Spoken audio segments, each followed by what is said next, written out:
Hello বন্ধুরা, আমি মনিরুল। আপনারা এখন যে ছাগলটা দেখছেন, এই ছাগলটা আমরা অনেক সময় মোটর সাইকেলে ব্যাগে ভরে ছাগল এদিক থেকে ওদিকে নিয়ে যাই। তা এই ছাগলটা ঠিক একই রকমভাবে ছাগলের মালিক মোটর সাইকেলে ভরে এক জায়গা থেকে আরেক জায়গায় নিয়ে যাচ্ছিল।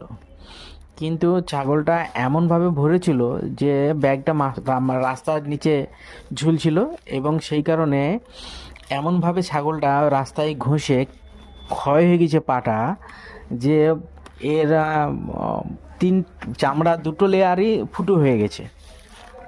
এবার এটাকে তো সেলাই করতেই হবে।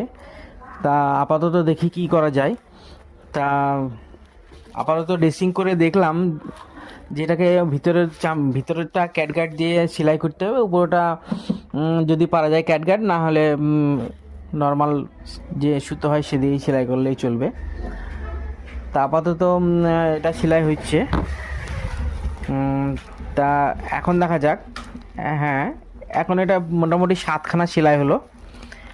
ভিতরে 4টে, উপরে 7খানা সেলাই হলো। তো 7খানা সেলাই হওয়ার পর যাক, মোটামুটি ছাগলটা এখন সুস্থই মনে হচ্ছে। না হলে সেলাই যদি না হতো তা চামড়াটা কোনো দিনই ঠিকঠাক হতো না, বা ওখানে পচন হতো, ভিতরে জল ঢুকিয়ে অসুবিধা হতো। তা যাক, 7টা সেলাই হওয়ার পর কিছু ট্রিটমেন্ট হয়ে, কিছু ইঞ্জেকশন হয়ে এটাকে ঠিক করা গেল। ধন্যবাদ আমার ভিডিও দেখার জন্য।